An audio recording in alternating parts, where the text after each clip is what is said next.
Today we're considering true riches, those things that are able to have value. When we consider the relation of things in our lives versus the quality of life, where do our values lie? It says in Proverbs chapter 10 and verse 2, "Ill-gotten treasures are of no value, but righteousness delivers from death." Proverbs 10 verse 2. Every day you prove where your heart is by your relationship to money. The intent of this proverb is to teach us to bring our values into right order, to help us appreciate real value in life. What do you value?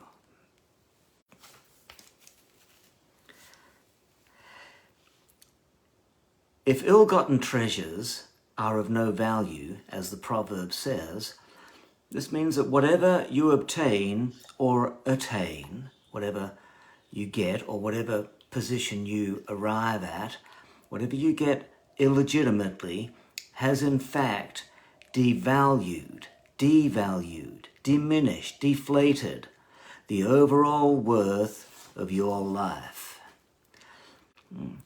The Mona Lisa, painted by Leonardo da Vinci, the Mona Lisa is estimated to be worth more than $53 billion.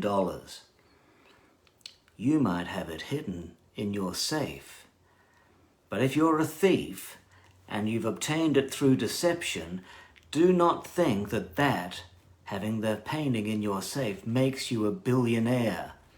All that it makes you is a criminal. It's all about value. Greed is in reality a sin of perspective that prioritizes corruptible things over the incorruptible. Whenever getting ahead comes at the expense of others, our problem is one of perspective, how we view the world.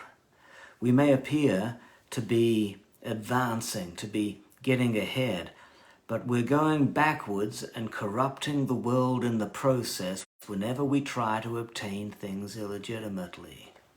Whenever we try to pretend, using pretense to gain substance, to gain something, to gain favor with anybody, whenever we're lying to ourselves or lying to others, we are devaluing our lives and corrupting the world around us in the process. Buying into this world's system is an investment in corruption. Jesus said, "Don't store up for yourselves treasures on earth, where moth and vermin destroy, and where thieves break in and steal, but store up for yourselves treasures in heaven." When you lay up treasure in heaven, you're evaluating life accurately and adding value to your life here on earth. So storing up treasure in heaven will give you extra value here on earth. What do you value? You might think living in the right postcode and driving the latest car is something that adds to your life, when in fact, thinking like that is an abstraction. I'm not saying that you can't live at the right postcode. I'm not saying that you can't drive a nice car. I'm just saying if you think as though that gives you your value, then you are in fact living with an abstraction and a subtraction in your life. Yes.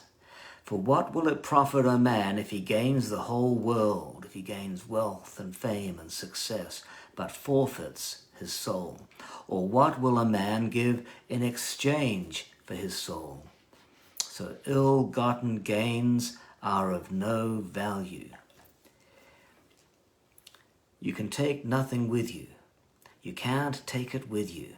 That's what people say. They say that because they're intending on spending everything they've got before they die. But what it means is that when you arrive at the end of your life, You can't bribe your way into heaven, not even if you have the Mona Lisa. It has no real value. We set up systems and ascribe values to commodities, but that's all arbitrary.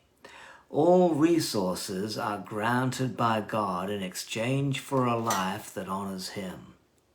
Righteousness or right living honors God.